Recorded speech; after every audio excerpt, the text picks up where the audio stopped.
Le travail sur écran suppose une posture statique pendant de longues périodes. Il peut donc provoquer des troubles musculo-squelettiques essentiellement aux muscles et tendons de la nuque, des épaules, de la région lombaire, des poignets et des mains. Les douleurs sont donc courantes chez les personnes travaillant devant un ordinateur.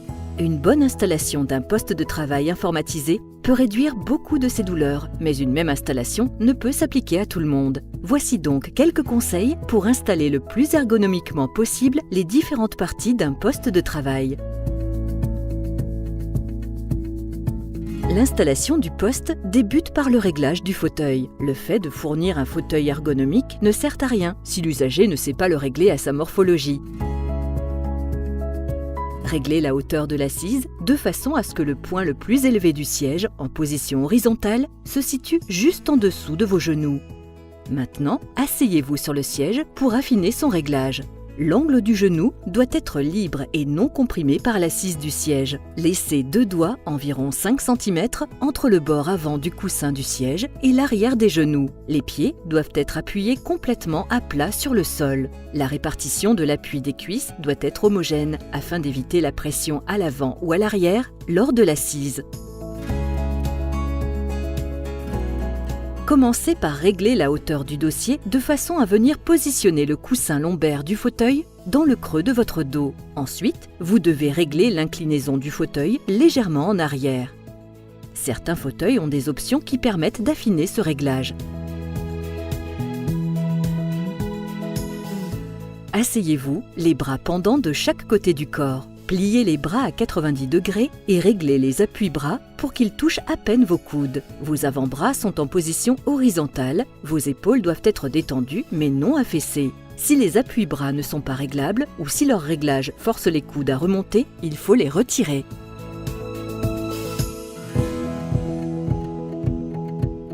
La surface de travail doit être adaptée à votre taille. Une fois votre fauteuil réglé, vous devez déterminer à quelle hauteur doit se situer votre surface de travail. Le dessus de votre bureau doit être à la hauteur de vos coudes, vos avant-bras venant se positionner naturellement dessus. Vous devez pouvoir bouger librement les jambes sous le bureau. Une fois votre fauteuil réglé, vous allez adapter la hauteur de la surface de travail. Pour ce faire, vous abaisserez ou monterez le bureau.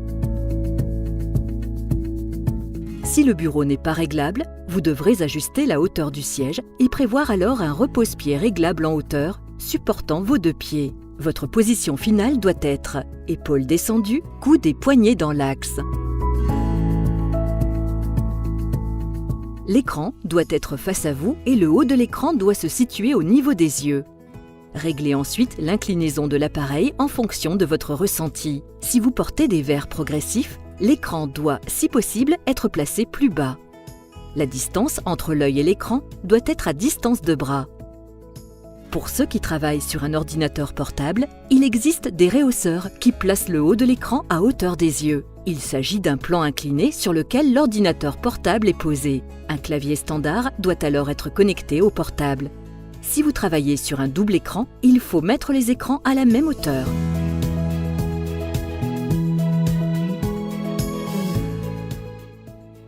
Le clavier est placé face à vous. Il conserve l'alignement main-avant-bras. Attention à l'épaisseur ainsi qu'à l'inclinaison du clavier. Déplier les pieds du clavier n'est pas toujours nécessaire. Il faut éviter de poser vos poignets continuellement sur le bord du bureau pendant la frappe, c'est-à-dire travailler avec les poignets flottants et limiter l'extension des poignets.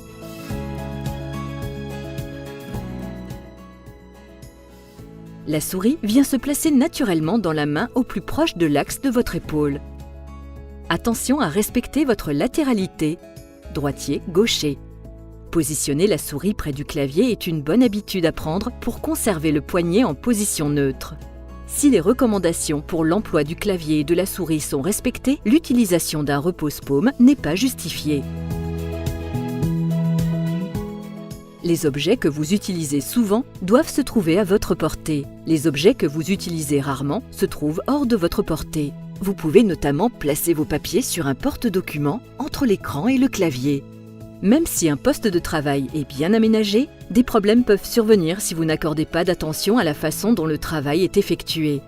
Travailler à l'ordinateur entraîne peu de changements de position, ce qui peut provoquer des douleurs et de la fatigue musculaire et visuelle. Le manque d'activité physique et le stress peuvent être des facteurs aggravants des troubles musculo-squelettiques. Il est donc recommandé de varier les tâches à exécuter, briser la monotonie en alternant les tâches au clavier et les autres tâches exigeant de bouger ou de changer de position, regarder occasionnellement ailleurs qu'à l'écran et fixer les yeux sur un objet éloigné, prendre des pauses.